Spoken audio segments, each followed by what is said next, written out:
उठा के दिखा दो ना। उठ करके इसे प्रेस के सामने जारी करें।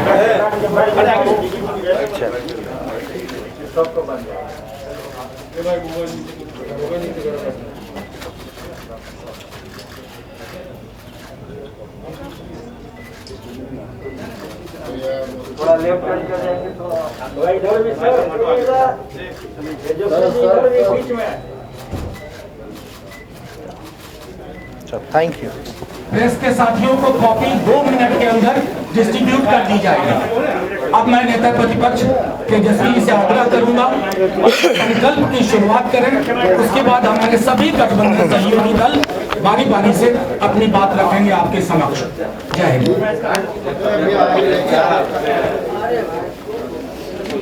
माइक दे दी। माइक आ जाएगा, ठीक है। अच्छा, सभी इलेक्ट्रॉनिक प्रिंट मीडिया के हमारे साथी सभी लोगों को यहाँ आने के लिए धन्यवाद। हमारे साथ कांग्रेस पार्टी के प्रवक्ता सुरजेवाला जी, दे दीजिए ना, कोई सा भी दे दो। हाँ, हमारे साथ कांग्रेस पार्टी के राष्ट्रीय प्रवक्ता नेता रणदीप सुरजेवाला जी, शक्ति सिंह गोहिल जी, मदन मोहन झा जी, हमारे साथ सीपीआई पार्टी के नेता, सीपीएम पार्टी के नेता और सीपीआईएमएल के नेता यहाँ उपस्थित हैं। आज बेहद खास दिन है, नवरात्र का शुरुआत है, कलश की स्थापना की गई है और आपको हम इतना कहना चाहते हैं कि जब कलश की स्थापना की जाती है तो लोग संकल्प लेते हैं। आज 10 मिनट हमको देरी हो गई आने में, क्योंकि आज हम लोगों ने कलश की स्थापना की है और संकल्प हमने लिया है और बेहद खुशी है कि आज का दिन हम लोगों ने चुना है और आज के दिन आप लोगों के सामने हम लोगों ने पेश किया है जो प्रण हमारा संकल्प बदलाव का। मैं फिर से दोहराता हूँ, प्रण हमारा संकल्प बदलाव का। इसमें ज़्यादा समय मैं नहीं लूँगा, कॉपी जो है वो डिस्ट्रीब्यूट किए जाएंगे और बाकी करके अन्य दलों के नेता भी अपनी बात को प्रमुखता से आपके सामने रखेंगे। आप सब लोगों को मैं बताना चाहूँगा कि हमने जो वादा किया था, क्योंकि हम ठेठ बिहारी हैं, जो कहते हैं वो करते हैं। पहले भी कहा था डीएनए शुद्ध है। हमने पहले आप लोगों को ये बताया था कि अगर हमारी सरकार बनती है, अगर जनता हमें, बिहार की जनता हमें मौका देती है, तो पहले कैबिनेट में पहले दस्तखत अगर मेरा कलम चलेगा तो 10 लाख नौजवानों को हम रोज़गार देने का काम करेंगे, पहले कैबिनेट में। दूसरी बात हम लोगों ने ये कही थी कि जो भी छात्र छात्राएं या नियुक्ति के लिए आवेदन फॉर्म जो भरा करते हैं उसको हम लोग माफ़ करेंगे। तीसरी बात, परीक्षा केंद्र जाने के लिए जो किराया होगा वो हम देंगे। एक लॉकडाउन के समय आप लोगों ने देखा जितने हमारे श्रमवीर थे किस हालात में थे, फंसे हुए थे। अभी भी कोरोना काल ख़त्म नहीं हुआ है और अभी भी आप देख सकते हैं, हम तो दिल्ली एयरपोर्ट जाते हैं, बड़ी संख्या में लोग जो हैं दिल्ली, बॉम्बे फ़्लाइट से बल्कि लोग वापस जा रहे हैं। रेलवे स्टेशनों की हालत आप लोगों से छुपी नहीं। हम लोगों को संकल्प लेना है कि पलायन रोकना है, लेकिन अभी जो स्थिति बनी हुई है उसको लेकर के हम लोग जो है कर्पूरी श्रम वीर सहायता केंद्र पूरे देश में हर जगह खोलेंगे, जहां कभी भी कोई आपदा आएगी तो उन मज़दूरों के देखभाल के लिए, सेवा के लिए वो चीज़ किया जाएगा। चौथी बात, नियोजित शिक्षकों के लिए जो हम लोगों ने बात की थी कि उनकी बड़ी लंबे समय से डिमांड रही है कि समान काम समान वेतन मिलना चाहिए, इसको हम लोग जो है पूरा करेंगे। इंफ्रास्ट्रक्चर के क्षेत्र में पुल पुलिया एक्सप्रेसवेज जो हैं वर्ल्ड क्लास हों, इस पे हम लोगों का पूरा ध्यान रहेगा। आप सब लोगों को, कुछ लोगों को पता होगा, जब हम डिप्टी सीएम थे, डिप्टी सीएम पथ निर्माण विभाग हमारे पास था। अभी तक कुछ समय तक पटना एयरपोर्ट कहाँ नया बनेगा ये तय नहीं हुआ था। हमारी कैबिनेट ने वो तय किया था कि बीटा का जो एयरपोर्ट है उसको हम लोग परमानेंट पटना का एयरपोर्ट बनाएंगे। उस समय हम पथ निर्माण विभाग मंत्री थे, हमने बजट में भी इस चीज़ को इंक्लूड किया था कि मॉडर्न एक्सप्रेसवे जो होता है डेडिकेटेड टू एयरपोर्ट, वो हम लोग जो है उसकी शुरुआत करेंगे। तो वैसे कई एक पुल पुलिया बड़े एक्सप्रेसवेज जो हैं वो हम लोग काम देखेंगे। एक महत्वपूर्ण बात मैं आप लोगों को बताना चाहूँगा कि बिजली के क्षेत्र में बिहार में खुद का उत्पादन नहीं है, वो खरीदती है और वो महंगे दामों में दरों में बेचती है। यानी बिहार राज्य ऐसा है जहाँ उत्पादन नहीं है और सबसे महंगा बिजली अगर कहीं मिलता है तो वो बिहार में मिल रहा है। जितने कृषि क्षेत्र में जितने किसान हैं, कृषि ऋण जो हैं उसको हम लोग माफ़ करेंगे। जीविका दीदी हो या स्वयं सहायता समूह हो, उसके लिए नियमित वेतन और नौकरी और मानदेय को हम लोग बढ़ाने का काम करेंगे। तो हमने इस प्रण हमारा संकल्प बदलाव में कुछ मुख्य बिंदु हमने अपने तरफ से रखा है। लेकिन आप जानते हो बिहार में डबल इंजन की सरकार है। यहाँ से लगभग नीतीश कुमार जी 15 साल से बिहार के मुख्यमंत्री हैं। अब तक जो है बिहार को विशेष राज्य का दर्जा नहीं मिला। कोई डोनाल्ड ट्रंप तो आके नहीं देने वाले हैं यहाँ, अमेरिका के राष्ट्रपति। आप देखिएगा मोदी जी ने पिछले 2015 के चुनाव में कहा था कि शुगर मिल जो मोतिहारी का है वहाँ का चीनी का चाय वो पिएंगे। बिहार में आप देखिए जूट मिल हो, पेपर मिल हो, शुगर मिल हो, राइस मिल हो, सब ठप पड़े हैं, बंद हो गए। इसके उपाय के लिए कुछ नहीं किया गया। बल्कि बिहार में उत्पादन अगर होता है मकई का, लीची का, गन्ने का, केले का, इसके लिए कोई व्यवहारिक फूड प्रोसेसिंग यूनिट्स नहीं खोले गए। इन सारी चीज़ों में हम लोगों का ध्यान रहेगा। लेकिन सबसे महत्वपूर्ण चीज़ें जो हैं कि भैया बेरोजगारी, आज हम कहीं भी जा रहे हैं, कल से हमने शुरुआत की, लोग इतने आक्रोश में हैं, नाराज़ हैं मौजूदा सरकार से। लाखों करोड़ों लोगों जो रोज़गार भी करते थे उनका भी रोज़गार छिन गया। छोटे मोटे जो व्यवसायी हैं उनका व्यवसाय जो है वो ठप हो गया और सरकार का कोई ध्यान नहीं। बाढ़ है, सुखाड़ है, अब तक केंद्र की टीम नहीं आके देख के गई कि बाढ़ से कितने लोग प्रभावित हुए। लगभग 80 से 85 लाख आबादी, 18 जिला, लेकिन अब तक कमेटी टीम कोई नहीं आया जांच करने की भैया क्या फसल का नुकसान हुआ, किसका घर का नुकसान हुआ, किसके मवेशी का नुकसान हुआ। कोई आकलन नहीं किया गया। ऐसा लग रहा है बस कुर्सी पाने की होड़ में सब लोग लगे हुए हैं। लोग बड़ी बड़ी बातें करते हैं कि भाई मेरा काम सेवा का है, मेवा का नहीं है। लेकिन मेवा के लिए बताओ 60 घोटाले हुए हैं इस बिहार में।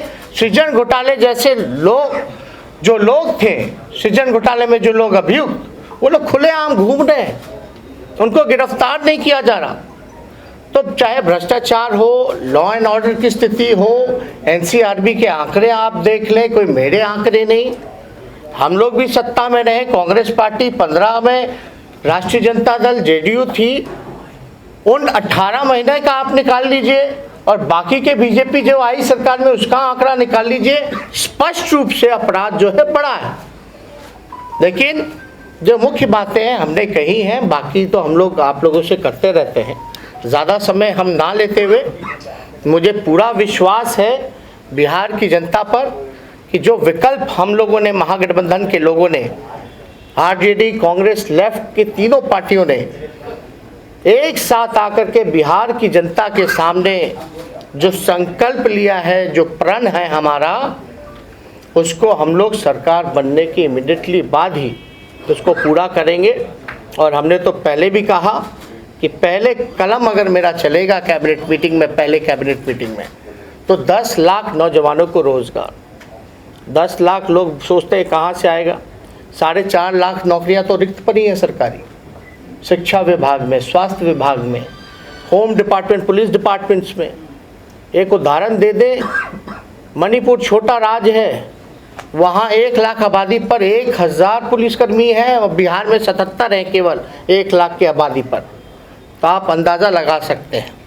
तो ज़्यादा कुछ हम ना कहते हुए आप सब लोगों को धन्यवाद देते हैं और फिर से पुनः मैं नवरात्र की शुभकामना पूरे बिहार और देशवासियों को देना चाहता हूँ, आप लोगों को देना चाहता हूँ। बहुत बहुत धन्यवाद। मैं आग्रह करूंगा हमारे साथी रणदीप सुरजेवाला जी वो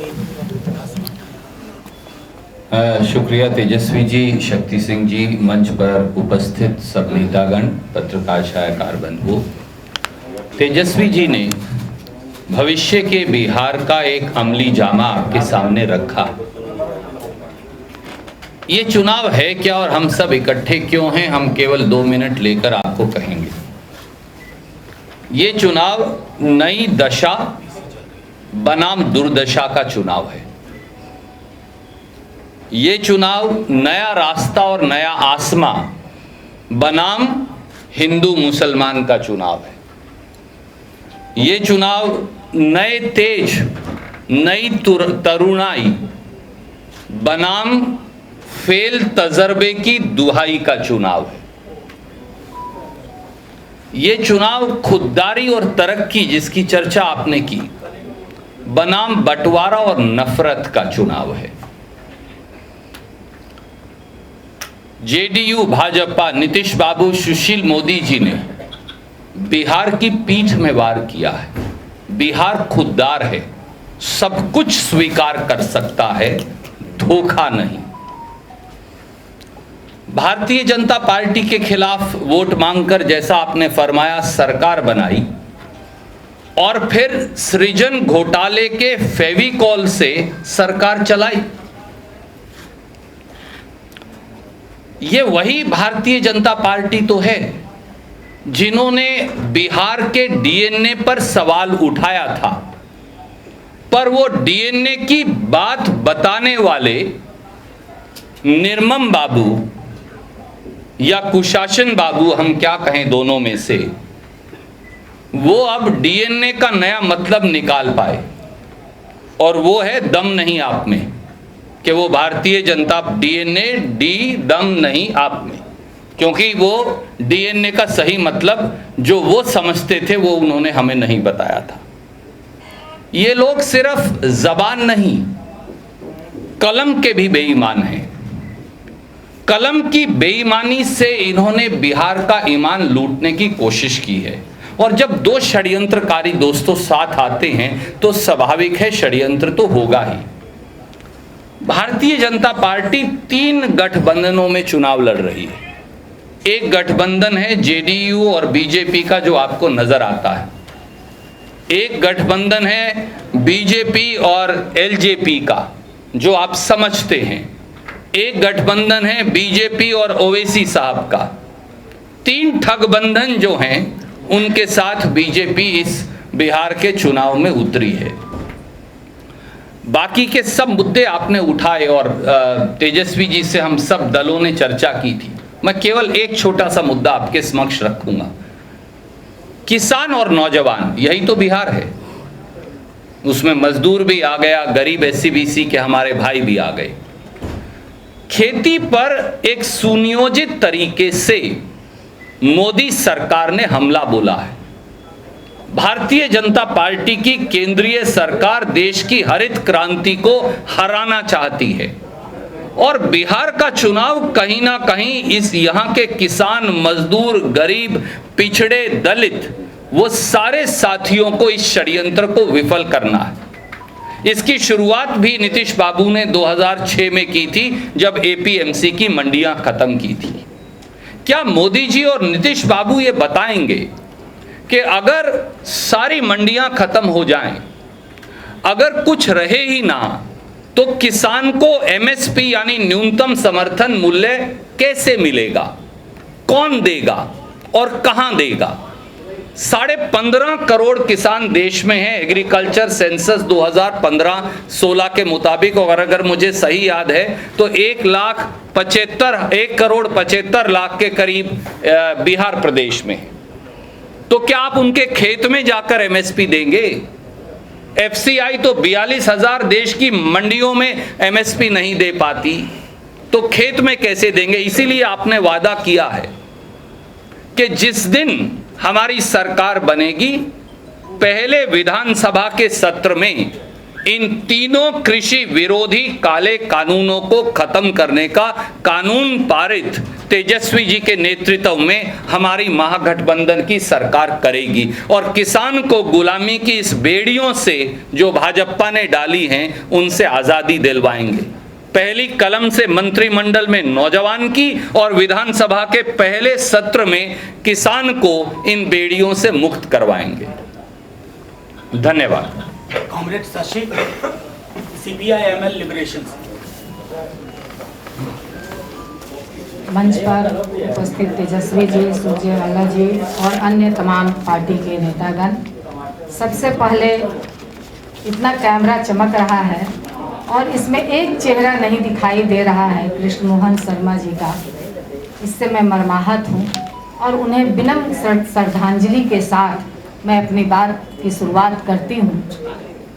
आज जब हम लोग आंदोलन कर रहे थे वह भी सड़क पर थे, और आज यदि देखिए तो समान काम और समान वेतन का सवाल हो या तमाम मानदेय, ठेका, प्रोत्साहन पर काम करने का सवाल हो, इन सवालों को लेकर या स्कीम वर्कर का सवाल हो, आशा, आंगनबाड़ी, मिड डे मील, रसोईया और इसके ये जीविका बहनें, इन लोगों के सवालों को लेकर जब हम लोग सड़कों पे आंदोलन करते हैं पटना से लेकर दिल्ली तक, तो आप जानते हैं कि ये तानाशाह मुख्यमंत्री जो हैं हमारे नीतीश बाबू, कभी भी आंदोलनकारियों से बात करने की जुर्रत महसूस नहीं की।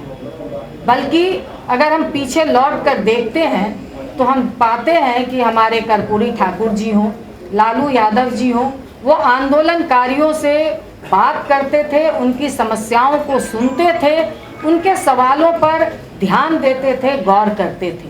आज आप देख लीजिए, चाहे टोला सेवक हों, तालीमी मरकज के लोग हों, इन सवालों को आज हमारा मुख्यमंत्री जो है वो नहीं सुनते। तो मैं इन सवालों पर आश्वस्त करना चाहती हूँ कि लाखों की संख्या में आशा, आंगनबाड़ी, मिड डे मील, जीविका बहनें समूह की जो करोड़ों की संख्या में हैं, इन सवालों पर हमारे तेजस्वी जी ने भी कहा है और निश्चित तौर पर इन्हें न्यूनतम या सम्मानजनक मानदेय देने का काम किया जाएगा, इन्हें अस्थायी करने की तरफ बढ़ा जाएगा, और साथ ही जो हमारे कर्मचारी जिनका 50 साल में जबरन रिटायरमेंट की बात है, न्यू पेंशन स्कीम लागू करने की बात है, तो इन कानूनों पर को भी ख़त्म करने का, इन कानूनों को भी लागू नहीं करने की बात जरूर महागठबंधन की सरकार में होगी। और इसके साथ ही हम ये देख रहे हैं कि जो पूरे पटना से और पूरे ये से जो गरीबों को उजाड़ने का काम किया जा रहा है, तो इस सवाल पर भी महागठबंधन की सरकार पटना से गरीबों को निश्चित तौर पर भगाने का, उजाड़ने का काम नहीं होगा, इन्हें भी बसाया जाएगा। और इसके साथ आप देखेंगे कि गरीबों का जो इस कोरोना काल में अपमान हुआ है, और तेजस्वी जी ने सबसे पहला सवाल यही रखा है रोजगार का, तो बिहार में रोजगार के विकास के लिए और हमारे गरीबों को यहाँ पे सम्मानजनक रोजगार देते हुए उन्हें बिहार में रहने का, कहीं दूसरे जगह नहीं जाने का, ये अपमान जो हुआ है, इस अपमान का जरूर इस महागठबंधन में सम्मान होगा। और इसके साथ ही जो महिलाओं का सवाल है, आप देखेंगे कि हथरस जो भाजपा और इसके राज में हथरस जैसी घटना हुई है। निश्चित तौर पर बिहार को यूपी नहीं बनने दिया जाएगा, हाथरस जैसी घटना नहीं दोहराई जाएगी। और हमारा जो बिहार में बालिका गृह कांड, आज नीतीश बाबू आंदोलनकारियों से नहीं मिले, उनसे बात नहीं किए, मगर उनके बगल में बालिका गृह कांड का अभियुक्त सम्मान पूर्वक बैठता है, उन्हें सम्मान मिलता है, गरीबों का अपमान होता है, तो ये महागठबंधन की सरकार में नहीं होगा। महिलाओं को सम्मान के लिए हम वहाँ पे जगह मिलेगी। इस तरह के जो सरकारी संस्थानों में इस तरह की घटना है, बालिका गृह कांड और हमारी बेटियां, बेटी बचाओ बेटी पढ़ाओ, ये नारे जो आज झूठे हो गए हैं, इन नारों पर सही से काम होगा, हम सम्मान मिलेगा, ये आश्वस्त करते हुए मैं अपनी बात को समाप्त करती हूँ। शशि यादव। कॉमरेड राम बाबू कुमार। तेजस्वी जी, उपस्थित नेतागण और पत्रकार मित्रों, मैं एक दूसरी बात की चर्चा करना चाहता हूँ। जो इश्यूज हैं और जो संकल्प है वो आपके बीच में वितरित भी होगा और साथियों ने बताया भी। मैं ये कहना चाहता हूँ कि ये चुनाव इस बार का ये इतिहास के कोर्स करेक्शन का चुनाव है। वो इसलिए कि बिहार के मतदाताओं ने तो 2015 में ही एनडीए और भाजपा को रिजेक्ट कर दिया था, और उस समय का जो महागठबंधन था अपार बहुमत से उसकी सरकार बनी थी। बदकिस्मती से नीतीश कुमार जी ने जनादेश को धत्ता बताते हुए पलटी मारकर बीजेपी की गोद में चले गए और राज सत्ता का अपहरण हो गया। तेजस्वी जी की रहनुमाई में वो जो अपहरण हुआ, जनादेश की अवहेलना हुई, उस कोर्स करेक्शन की ये लड़ाई है। लोकतंत्र को और बिहार के मतदाताओं के अरमानों को सही रास्ते पर लाने की लड़ाई है। भारतीय कम्युनिस्ट पार्टी पूरे मनोयोग से तेजस्वी जी के इस प्रयास में और जो बदलाव का संकल्प है लगी हुई है, और हर तरह से उसमें अपना सहयोग और समर्थन देने को वचनबद्ध है। मेरे लिए व्यक्तिगत रूप से भी यह एक मौका है, क्योंकि मैं उनके पिताजी के साथ स्टूडेंट मूवमेंट में था, जेल में भी था, और आज नई पीढ़ी के हाथ में जब बागडोर आ रही है तो मैं समझता हूँ कि नई सदी की नई पीढ़ी की नई सोच के अनुरूप नया बिहार बनाने में तेजस्वी जी आगे बढ़ेंगे और हम सब लोग उनके साथ खड़े होंगे और इस मुहिम को आगे बढ़ा करके बिहार को से निकालते क्यों करेंगे और बदलाव का जो संकल्प है उसको आप एनडीए से निकालो, नहीं तो तुम्हारा उनसे गठबंधन है, ये साबित है। तेजस्वी जी कांग्रेस के नेतागण तो यहाँ प्रोग्राम में मतलब राहुल जी का ही है और तो ट्रेवल नहीं कर पाएंगी, पर मैंने वीडियो के लिए बुक दी। मैं भी सबसे पहले कृष्ण मुरारी शर्मा की जो समय मृत्यु हुई है उनको श्रद्धांजलि देते हुए मैं कुछ बातें कहना चाहूँगा। दरअसल ये चुनाव कोई सामान्य चुनाव नहीं है, इसलिए कि 2019 के बाद जो अन्य राज्यों में चुनाव हुए उसमें भाजपा की हार है, और हार इसलिए हुई है कि 2019 के बाद इस देश में पूरी तरह से जो हमारे संवैधानिक मूल्य हैं, जो राष्ट्रीय आंदोलन के मूल्य हैं, इस देश की जो धर्मनिरपेक्ष एक परंपरा रही है, उन सब पर बड़ा खतरा पैदा हुआ। और जो लोग भी विरोध में हैं उन्हें देशद्रोही करार दिया जाता है, जेलों में बंद किया जाता है, चाहे वो मानवाधिकार के लिए लड़ने वाले लोग हों या और भी कोई। यहाँ तक कि बिहार में ऐसी खराब घटना घटी जो पूरे देश भर में चर्चित हो गई कि एक बच्ची जिसके साथ बलात्कार हुआ, उसके सहयोग में जो लोग खड़े हुए उस विक्टिम को भी और उस सहयोगियों को भी जेल के अंदर बंद कर दिया। सुप्रीम कोर्ट को दखल देना पड़ा। यह घटना बिहार में हुई। बिहार में जो संस्थागत यौन शोषण की घटना हुई, हम सब लोग संसार, और उस सत्ता में ये तथाकथित समाजवादी धारा के कहने वाले अपने को ये नीतीश कुमार जी, उन्होंने बहुत ही कायदे से भाजपा के लिए इस राज्य में जमीन तैयार की। भाजपा को बिहार में कहाँ थी जमीन? यहाँ पर उन दिनों जब पूरे देश में एक तरह से सांप्रदायिक उन्माद पैदा करने की कोशिश हुई थी, तो बिहार की धरती पर ही उन उन्मादियों से निपटा गया था, गिरफ्तार करके जेल में बंद किया गया था। और ये जो परंपरा बिहार की रही है, आज उसके लिए जो बड़ा खतरा वर्तमान सत्ता ने यहाँ पर पैदा किया है, हम समझते हैं कि उसके खिलाफ हमारी एक साथ ये लड़ाई है। जो राष्ट्रीय आंदोलन के लोग थे, जिन्होंने राष्ट्रीय आंदोलन में हिस्सा लिया था, आज जिनके पास सत्ता है, उनका राष्ट्रीय आंदोलन से कुछ लेना देना नहीं था, बल्कि वो पूरी तरह से साम्राज्यवादियों की सेवा में लगे हुए। तो इसीलिए आज जो लोग यहाँ पर हैं, वो सब लोग उन मूल्यों के लिए लड़ रहे हैं। और फिर इस प्रण हमारा संकल्प बदलाव का, इसमें जो बातें कही गई हैं, इन सवालों पर हम वामपंथी लोग लगातार सड़कों पर लड़ते रहे, संघर्ष करते रहे, लाठियां खाएंगे। इसीलिए हम समझते हैं कि जो बातें कही गई हैं इसमें सचमुच में अगर ये नई सरकार तेजस्वी जी के नेतृत्व में वो निश्चित तौर पर अगर इन बातों को लागू करती है, तो सचमुच में बदलाव की एक बयार बिहार में बनेगी। बिहार में एक नए ढंग से परिस्थितियां बदलेंगी। इस उम्मीद के साथ हम सब लोग इकट्ठे हैं और इस बदलाव के लिए हम लोग सब लोग मिल करके काम करेंगे। और उम्मीद करते हैं कि बिहार की जनता जो राजनीतिक रूप से जागरूक है, संघर्षशील है, वो निश्चित तौर पर आज इस मोड़ पर ये जो नया गठबंधन है बिहार में, वैकल्पिक गठबंधन है, इसको अपना पूरी तरह से समर्थन देगी, ये हम उम्मीद करते हैं। धन्यवाद।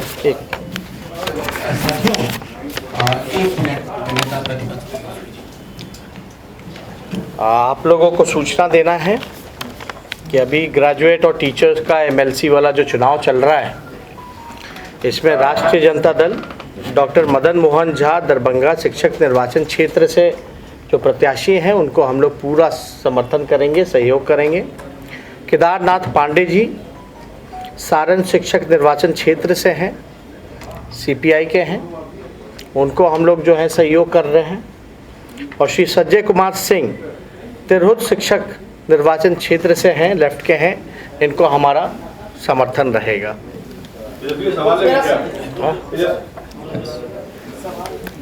ये एक प्रतिबद्ध, बस साथियों आपसे इतना कहना है, आज नवरात्र के पहले दिन ये संकल्प का दिन था, एक प्रतिबद्ध प्रेस कॉन्फ्रेंस थी जिसे हम कहते हैं कमिटेड प्रेस कॉन्फ्रेंस। आज इन मुद्दों पे चर्चा हो, हम प्रतिदिन आपके साथ संवाद करेंगे। कल से ये सिलसिला जाले से आपने जिसको टिकट दिया उस्मानी कहा जाता है कि वो जिन्ना की आइडियोलॉजी को फॉलो करते हैं। डज दिस मीन कि कांग्रेस अब नेहरू और गांधी की आइडियोलॉजी को छोड़ के अब जिन्ना की आइडियोलॉजी को फॉलो करेगा? सबसे पहले तो आप सब पत्रकार मित्रों का को नवरात्र की एक बार फिर शुभकामनाएं। उम्मीद है कि नवरात्र उत्तेजना को ख़त्म कर सौहार्द और प्रेम का वास आपके मन में भी करेगा। आदरणीय मित्र, ये पूरा विवाद जो भारतीय जनता पार्टी के द्वारा नफरत की फैक्ट्री में पिछले 48 घंटे से पैदा किया जा रहा है, आपके टेलीविज़न चैनल्स और अखबार के माध्यम से हमने भी देखा। आदरणीय शक्ति सिंह गोहिल जी हमारे प्रभारी साहब यहाँ मौजूद हैं। मैंने और उन्होंने और मदन मोहन झा साहब ने, हमारे campaign committee chairperson Akhilesh ji ने पूरे तथ्यों की जानकारी लेने का प्रयास भी किया। 3 बातें बड़ी स्पष्ट हैं। पहली, जाले के जो उम्मीदवार हैं कांग्रेस पार्टी और महागठबंधन के, उस व्यक्ति ने कभी जिन्ना की आइडियोलॉजी के साथ जुड़ाव नहीं किया। ये अपने आप में सरासर झूठ है।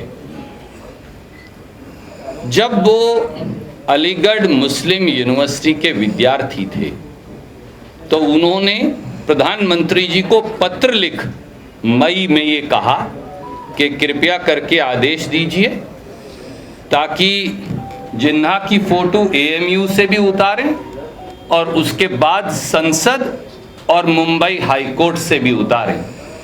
परंतु प्रधानमंत्री मोदी जी ने आज तक ना उस पत्र का जवाब दिया, ना कोई आदेश दिया।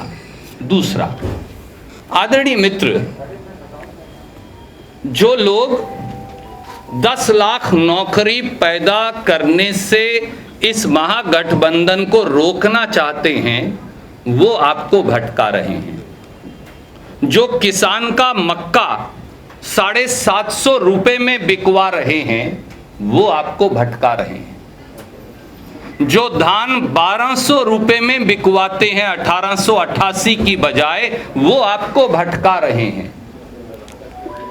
जो हमारी आंगनवाड़ी बहनों को, उन सारे कर्मियों को जिनकी हमारी आदरणीय मित्र ने चर्चा की, उनकी रोजगार और रोटी छीन रहे हैं, वो आपको भटका रहे हैं।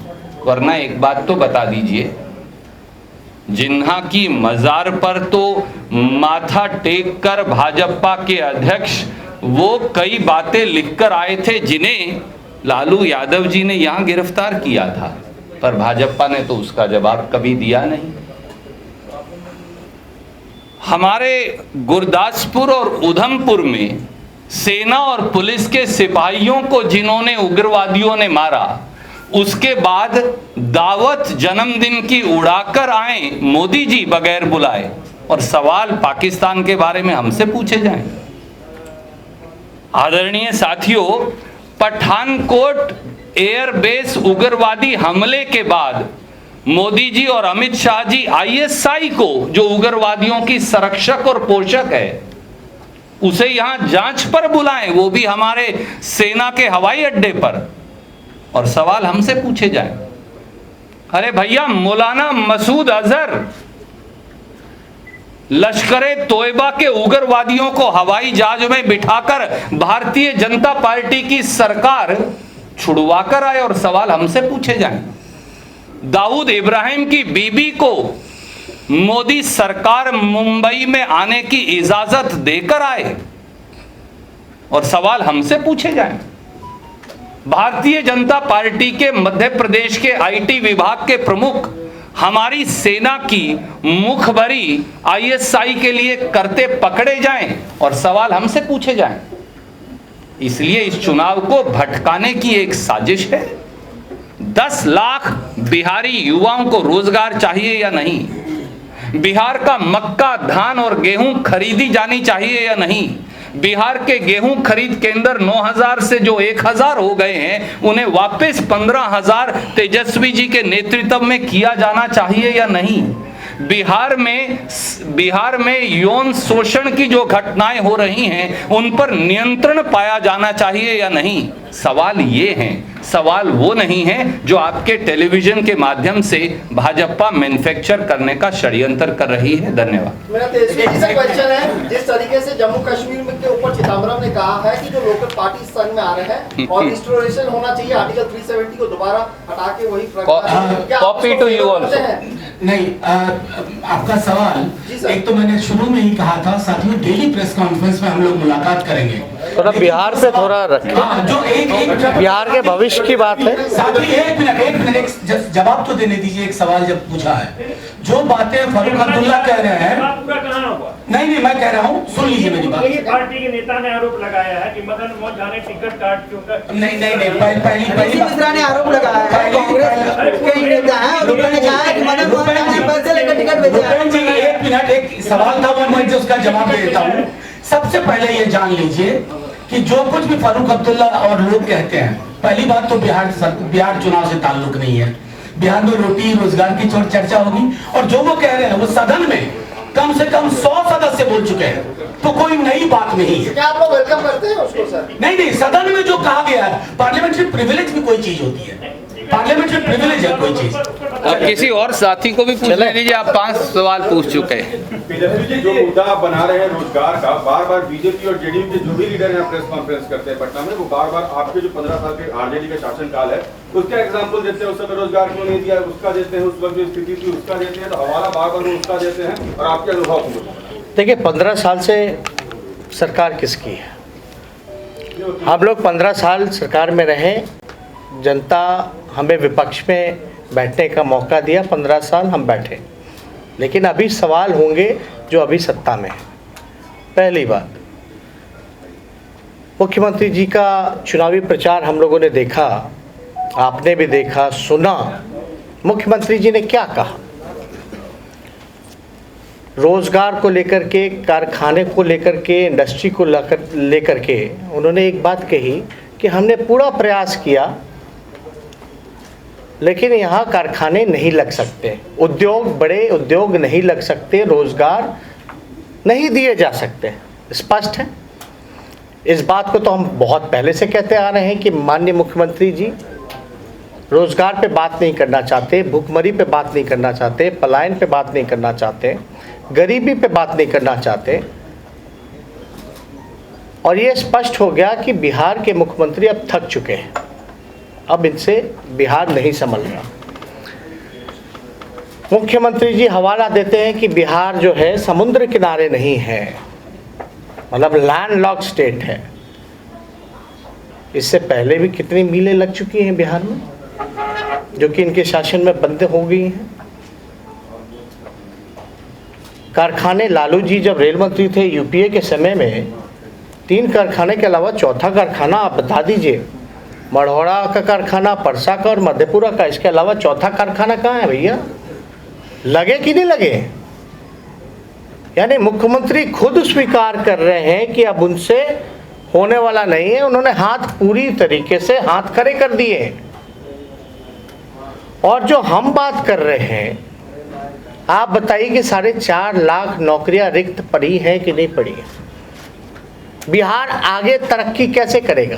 पहले तो रिक्त पदों को भरना पड़ेगा, और हमको अगर अव्वल टॉप स्टेट्स में आना है इस देश के, तो आपको तो नेशनल एवरेज जो है उस पर कम्पीट करना पड़ेगा।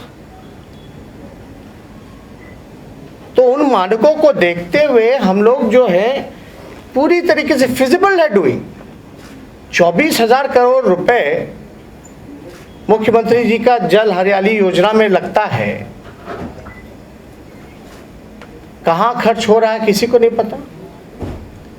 सरकार का ठीक है, ग्रेजुअली जो है हमेशा बजट बढ़ता रहा है, चाहे किसी भी स्टेट का देख लीजिए, किसी भी केंद्र का देख लीजिए, लेकिन कोई भी बजट का वो मिनिस्ट्री जो है कितना पैसा खर्च कर पाती है? सरेंडर कर देती है सारा पैसा। हम पे आरोप लगाए जाते हैं कि आई एम नॉट एक्सपीरियंस। हम एक्सपीरियंस नहीं थे तो आपने डिप्टी सीएम क्यों बनाया? हम तो लीडर ऑपोजिशन बने। लीडर ऑपोजिशन बनने के बाद या डिप्टी सीएम रहते हुए भी अगर हम काम गिनवा दें, जो सीआरएफ फंड होता है 200 करोड़ रुपए का, जब पथ निर्माण विभाग हमारे पास था, उसको मैंने 1000 करोड़ रुपए कराया। अपने मंत्रालय का बजट, किसी और मंत्रालय का बजट का पूरा पैसा खर्च हुआ ना हुआ, लेकिन हमने एक्स्ट्रा पैसा लेकर के पूरा बजट का पैसा खर्च किया। 53 आरोपी 2010 से फंसे हुए थे, वो हमने क्लियर कराया। केंद्र में किसकी सरकार थी? एनडीए की, फिर भी हमने कराया। हमारी विचारधारा अलग है, लेकिन काम के मामले में जहां आएगा, अगर आप में इच्छा शक्ति है तो सब कुछ संभव है। भ्रष्टाचार का आरोप लगता है हम पे, तो हत्या का भी मुकदमा इन लोगों ने एफआईआर जो है किया, क्या हुआ आप लोग भी देखते हैं। तो दिन भर तो इन लोगों को गाली देना, लालू जी को कोसना, सोनिया जी को कोसना, उल्टा फुल्टा मेन एजेंडा की बात को ना करना। भ्रष्टाचार की बात बता दें, भ्रष्टाचार रोकने के लिए वर्किंग जितने डिपार्टमेंट थे हमारे अंदर, नोडल डिपार्टमेंट पथ निर्माण था, चाहे इरिगेशन हो, ग्रामीण कार्य विभाग हो, भवन बिल्डिंग डिपार्टमेंट हो, उसका नोडल डिपार्टमेंट कौन था? पथ निर्माण। कई पत्रकार हैं जो कवर करते हैं, जानते होंगे ये। मंत्री के पास फाइल आता था ईओटी का, वेरिएशंस का, एस्टिमेट का। अब मंत्री थोड़ी ना तय करेगा कि कौन से बिल्डिंग में कितना छड़ लग रहा है, कितना सीमेंट लगेगा, किस कॉन्ट्रैक्टर को कितना टाइम एक्सटेंशन देना है। हमने कैबिनेट में प्रपोजल लेकर के गए और एक कमेटी बनाई प्रधान सचिव के नेतृत्व में। ये किस लिए? भ्रष्टाचार को रोकने के लिए। फिर भी आप देखिएगा बिहार में पहला डबल डेकर फ्लाईओवर अगर बन रहा है छपरा में, तो वो किसकी बात? हमारा विजन तो उस समय भी साफ था जब हमारे पास कुछ एक्सपीरियंस नहीं था। एयरपोर्ट, डेडिकेटेड एक्सप्रेसवे, अब उस पर कोई बात नहीं करता। आप बड़े मेट्रो सिटीज में चले जाएं, जब आप एयरपोर्ट से निकलते हैं तो डेडिकेटेड एक्सप्रेसवे होता है। बैंगलोर हो, दिल्ली हो, बॉम्बे हो, हर जगह। तो आप लोगों ने कई हजार किलोमीटर सड़कें जो एसएच की थी उसको कन्वर्ट एनएच में भी करवाया। तो हमें जो जिम्मेदारी मिली हमने कोशिश की उसको ईमानदारी से निभाने की। कम उम्र भले ही है, हो सकता है नीतीश जी का जितना उम्र है, राजनीतिक जीवन रहा, उसके आधे उम्र के हम हैं, लेकिन इतने कम समय में 2015 से अब तक अनुभव हो चुका है। 31 साल का उम्र है, 26-27 साल में हम पे मुकदमा हो गया, देश की सबसे बड़ी एजेंसियां लगी। मैं पहला व्यक्ति हूं सदन में कहने वाला बिहार विधानसभा में कि मेरे ऊपर चार्जशीट करो, लेट हो रहा है। मैं पहला व्यक्ति हूं जब हत्या का आरोप लगता है मेरे ऊपर, मेरे भाई के ऊपर, कि भाई सीबीआई जांच दो, सीएम को चिट्ठी लिखता है। तो ये मेन एजेंडे से ये भटकाने की कोशिश की जा रही है।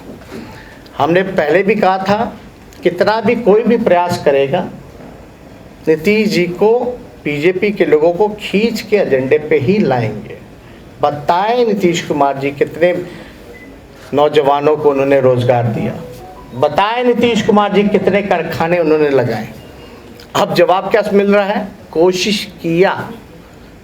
जो व्यक्ति 15 साल में गरीबी, भुखमरी, कारखाने, रोजगार नहीं दे सकता, रोजगार नहीं दिया, भुखमरी नहीं हटा सकता, पलायन नहीं रोक सकता, भ्रष्टाचार नहीं रोक सकता, वो अगला 5 साल में क्या करेगा?